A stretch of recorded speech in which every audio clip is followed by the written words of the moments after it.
This happened in 2022. Newly renovated supermarket, suburban Texas.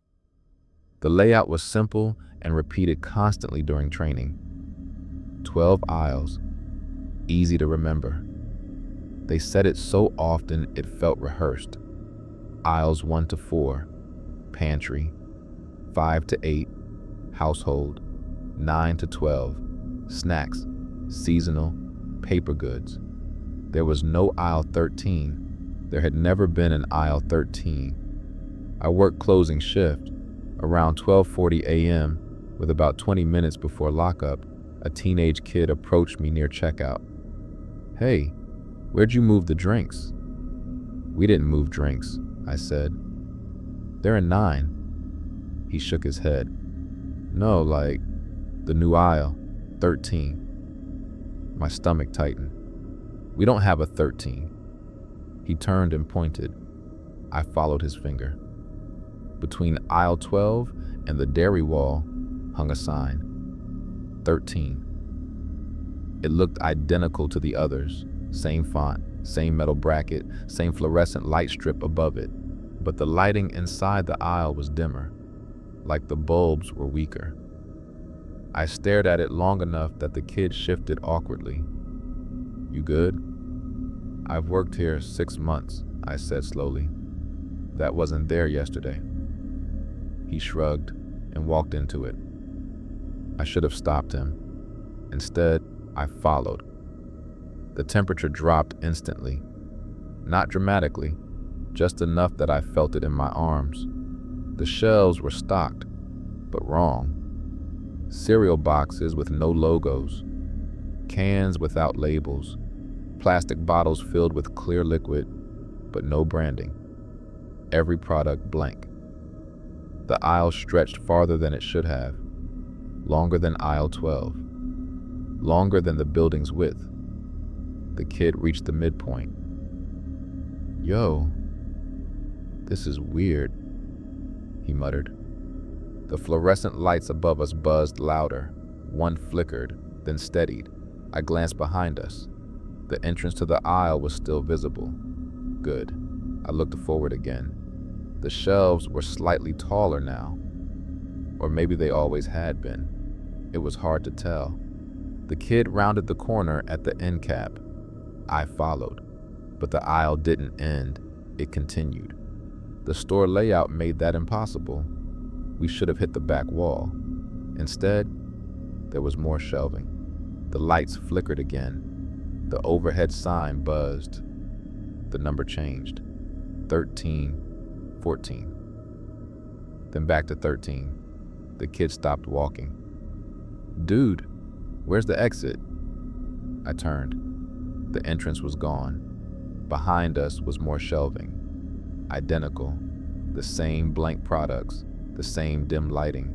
My phone lost signal instantly. The store music had stopped. I didn't notice when. The air felt heavier, like walking underwater. Then the intercom crackled, but it wasn't coming from the store speakers. It was coming from above us, inside the aisle. "Price check, customer in 13. The voice echoed unnaturally. The kid started breathing faster. "Let's just walk straight." We did. 5 minutes. 10. The shelves began changing. Some products had faint writing now. Not brand names, just single words. Wait, turn, stay. The lights dimmed further. Then the number above us flickered again. Then blank. Then a symbol I didn't recognize. The kid whispered, "Do you hear that?" I listened. At first, nothing. Then, a faint rolling sound, like shopping cart wheels. Behind us, slow, metal squeaking. I didn't want to turn, but I did. Far down the aisle, in the dim light, a cart was rolling toward us. No one pushing it, just moving steadily. The products on its top rack were identical to the shelves. Blank. The wheels squeaked rhythmically. The intercom voice returned. "Customer still browsing?" The cart sped up. We ran. Shelves blurred past us. The number above flickered wildly now. 13, 1926, 3. It didn't make sense. The lights began shutting off behind us in sequence, darkness swallowing the aisle, the cart still coming. I saw brightness ahead, real brightness, normal fluorescent light. We sprinted toward it and burst out near the dairy wall, exactly where aisle 13 was never supposed to exist. The kid collapsed onto the tile. I looked back. There was no aisle 13, just aisle 12. Then dairy, no gap, no extra space. The store was silent. The clock near checkout read 1:37 a.m. We had entered at 12:40, nearly an hour missing. Security footage showed us walking past aisle 12, then stopping, standing still for 57 minutes, talking, turning in circles, running in place. But the footage glitched once for half a second. Between 12:52 and 12:53, the dairy wall was gone, and behind it, a long corridor with shelving and something pushing a cart toward the camera. The kid never came back to the store. I almost quit. But the strangest part? 2 weeks later, corporate sent new aisle signage. The shipment included a metal sign labeled, "Management returned it immediately." But sometimes during closing, the numbers flicker. And just for a moment, aisle 12 hums louder than the rest. This happened in 2023. Different state, different chain. But after everything I'd already experienced, I should have known better than to take another overnight retail job. It was supposed to be temporary, just something to cover rent. This store closed at midnight, but we stayed until 2 a.m. cleaning, restocking, and running end-of-day reports. My job was simple: reconcile the registers and print final receipts for the day's last transactions. On my third week, something strange happened. At exactly 2:17 a.m., Register 4 printed a receipt. No one was logged into it. No transaction had been processed. The printer just started whirring, paper sliding out slowly. I walked over and tore it off. The receipt was long, longer than any normal purchase. No item names, just this: item, one item, one item, one item, one over and over. At the bottom, total customers remaining, 1. I frowned. There were 4 of us in the store. Me, Darla, closing manager, Ty, stocking, and Renee, cleaning crew. I assumed it was a glitch, threw it away. At 2:18 M, Register 4 printed another one, same message. Total customers remaining. When Darla came over. "You running tests?" "No."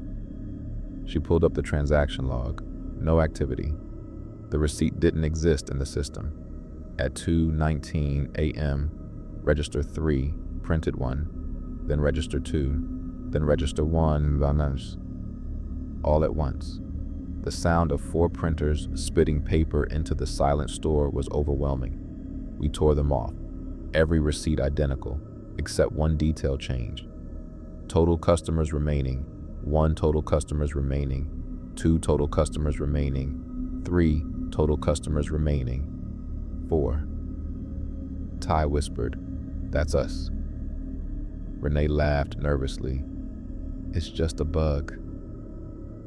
At 2:20 a.m., the front automatic door slid open. The store alarm did not trigger. Cold air rolled in, but the parking lot outside was empty. The lights above checkout flickered. The receipt printers went silent. Then, slowly, Register 4 printed one final slip. Shorter this time, only one line: "Last customer, unclaimed." The lights in the store dimmed, not fully off, just lower, like the building was conserving power. Darla tried to call corporate. No signal. Ty tried the landline. Dead. The intercom clicked on. Not loud, just enough. Proceed to checkout. The voice was calm, familiar. The same tone from that first store years ago. The same one from aisle 13. The same layered distortion. We stood frozen. Register 4's drawer popped open. Slowly, no one touched it. Inside was a receipt, not freshly printed. Old, yellowed, edges curled. I picked it up. The timestamp read 2:17 a.m., October 14th, 1998. Store number didn't match ours, but the items listed were strange. Aisle 11. Aisle 13. Fresh Employee of the Month. Each item priced at $0. Total, 1 remaining. The lights flickered harder now. The security monitor above the service desk turned on by itself. Camera view. Checkout lanes. 4 of us standing there, and behind us, a 5th figure, tall, featureless, its outline almost bending with the fluorescent light. It stood directly between registers 3 and 4, but when we turned, nothing was there. On the screen, it was unmistakable. The figure stepped forward, on the monitor only. The receipt printers began screaming, paper pouring out endlessly. Every register, non-stop. The sound filled the entire store. The message repeated over and over. Customer claimed. Customer claimed. Customer claimed. Then suddenly, silence. The lights returned to normal brightness. The doors shut. The alarm beeped once, like it had just armed. The printers were empty. No paper, no receipts on the floor. The drawer at register 4 was closed. We stood there for a long time. No one spoke. Eventually, Darla said, "Clock out." We left. The next morning, corporate claimed there was a power fluctuation. No system errors logged, no abnormal prints recorded, but something was different. Ty never came back. No call, no notice, just gone. Corporate said he resigned, but no resignation letter existed. And when I checked the employee system, his name was gone, like he'd never worked there. 3 days later, Register 4 printed one more receipt. In the middle of the afternoon, during full business hours, it said, total customers remaining 3, then 2, then 1. That store closed permanently 6 months later. Structural concerns. The building was demolished. But here's the part that keeps me awake. Last month, I checked my bank account. A direct deposit from that supermarket chain. Amount $0. Description: final shift, 2:17 a.m. And in the memo line, thank you for shopping. This happened in late 2017. I worked overnight inventory at a 24-hour supermarket just outside Cleveland. If you've ever worked nights in retail, you know the feeling. The store changes after 1 a.m. The bright fluorescent lights feel harsher. The aisles feel longer. Sounds echo differently. There were 4 of us scheduled that night. Me, Carlos, stocking dairy, Lena, front registers, and Tom, the shift manager. By 2 a.m., the store was nearly empty. Just one guy and frozen foods and a woman slowly pushing a cart through household cleaning supplies. At 2:13 a.m., the overhead music stopped mid-song. Not faded out, stopped. The store fell into complete silence. Tom radioed from the office. Did someone mute the system? No one answered. Then, 3 seconds later, the intercom clicked on. Normally, there's a static hiss before announcements. This time, it was clean. Too clean. "Attention shoppers," a calm male voice said. "The store will now be closing." Tom came over the radio immediately. "That's not me. We didn't close. Ever. The store was 24 hours. Lena called from the register. There are still customers in here." The intercom clicked again.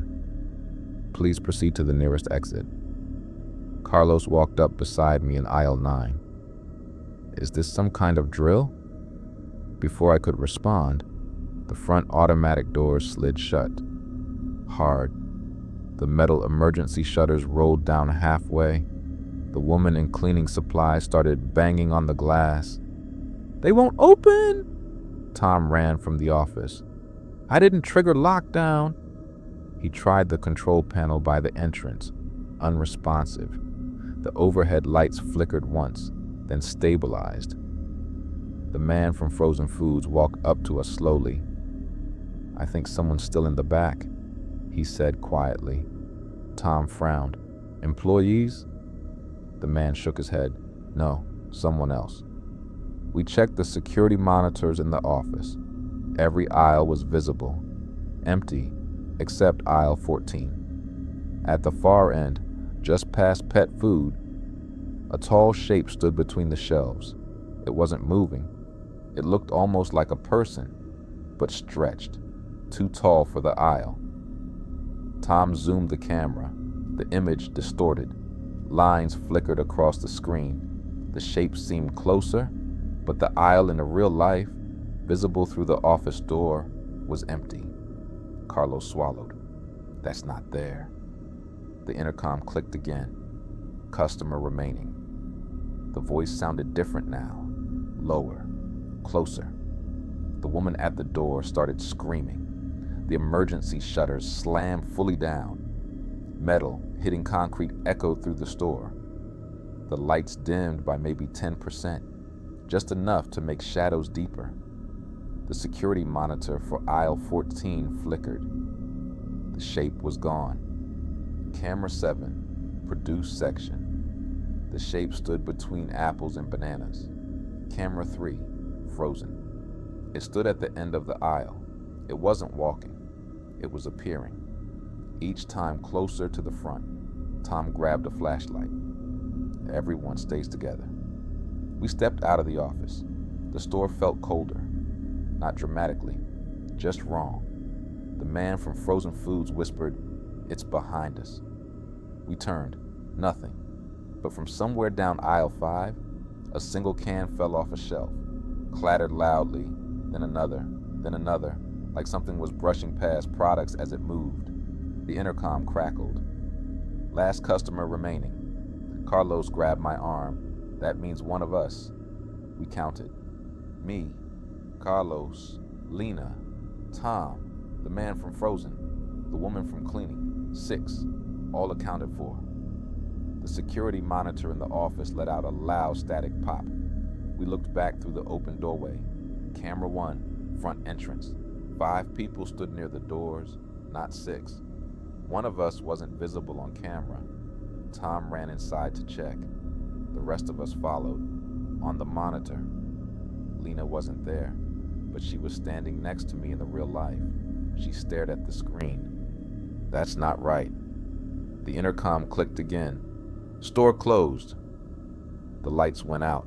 Total darkness, not emergency dim, complete black. Someone screamed. I don't know who. For about 3 seconds, there was nothing but breathing and distant metal creaking. Then the lights came back on. Everything looked normal. Music resumed mid-song. The emergency shutters were up. The front doors were open. The customers were gone. The man from Frozen Foods was gone. No carts, no purchases logged in the system. Tom checked the sales record. There were no transactions after 1:52 a.m. It was as if the last 25 minutes never happened. We checked the cameras. From 2:13 a.m. to 2:38 a.m., every camera feed was black, except one. Aisle 14, for exactly 1 frame. All 6 of us were standing together, facing the camera, even though none of us had been there. And behind us, something taller stood between the shelves, smiling. The store stopped being 24 hours, 2 months later.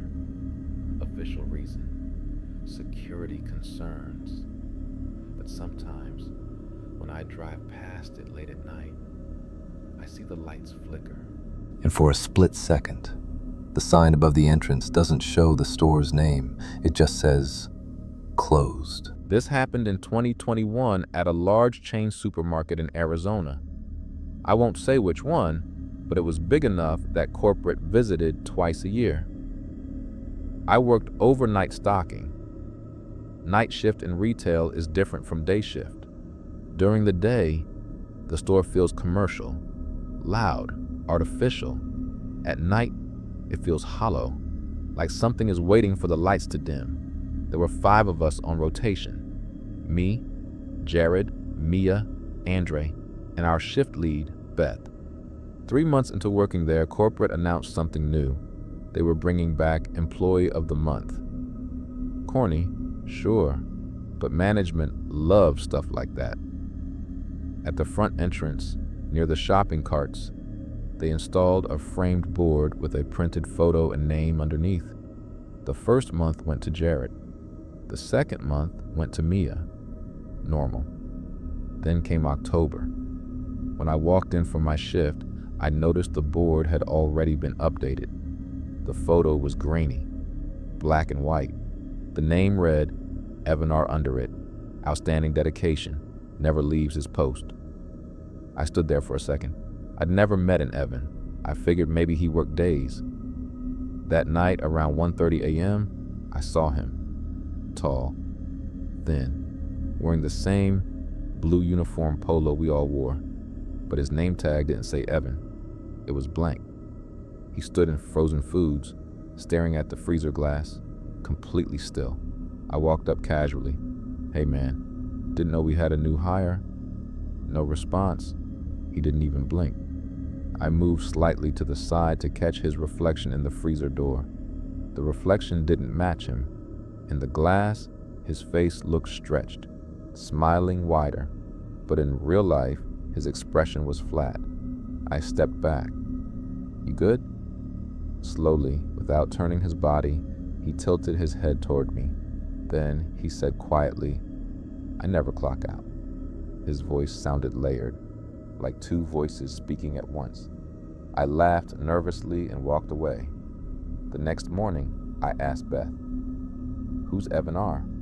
She frowned. Who? The Employee of the Month. She stared at me.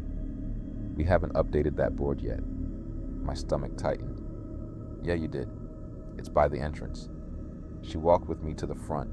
The board showed Jared again. Same photo from last month. No Evan. I didn't say anything. I figured I was tired. That night, at 2:04 a.m., the store got strangely quiet. No carts rolling, no freezer hum, just silence. I turned into aisle 11. He was there again, standing mid-aisle this time, facing the end cap. The lights above him flickered slightly. I stopped walking. He didn't move, but I noticed something new. His shadow wasn't connected to his feet. It stretched sideways unnaturally, toward me, slowly sliding across the tile. I stepped back, his head tilted further than it should have been able to. Bones don't move like that. Then all at once, the lights above aisle 11 shut off. The rest of the store remained lit. Just that aisle in darkness. I heard Beth over the radio. Who turned off 11? No one answered. The radio crackled again, but this time the voice wasn't Beth's. Outstanding dedication. It was calm, familiar, the same tone from the board. The lights came back on. The aisle was empty. The next morning, I checked the board before clocking in. My heart nearly stopped. My photo was there, black and white, grainy, underneath. Employee of the Month, never leaves. I ripped the photo off. Behind it was another photo, older, yellowed, same position, same angle, different person. The name read, Evan R. dated 1998. I brought it to Beth. She looked confused. That board was installed in 2015. I showed her the date printed on the photo. She went pale. We checked the archives. In 1998, A night stalker named Evan Richards disappeared during inventory. No body found, no sign of forced exit. Security cameras showed him walking into aisle 11, then never walking out. The aisle was under renovation at the time, shelving removed, concrete floor exposed. When workers returned in the morning, the floor had been poured overnight, sealed. No explanation. Corporate listed it as voluntary resignation. I didn't work that night. I called out. But the next evening, Beth called me, her voice shaking. The board updated again. I drove there, even though I shouldn't have. The front entrance was locked, lights on, empty parking lot. Through the glass, I saw the board, my photo, clearer this time, smiling. But I don't remember that picture being taken. Underneath it now, promoted. The automatic doors slid open by themselves. Cold air spilled out. The intercom clicked on softly. Clock in. I backed away. The door stayed open. Inside, down aisle 11, the lights flickered on and off, on, off, on. And even in the brief flashes, I could see someone standing at the end, wearing my uniform, facing the freezer glass, completely still. I never went back. But my last paycheck was still direct deposited every 2 weeks for 3 months, even though I never worked again. And last week, I drove past the store. There was a hiring sign outside, now hiring overnight stalkers, flexible hours, great benefits, never leave.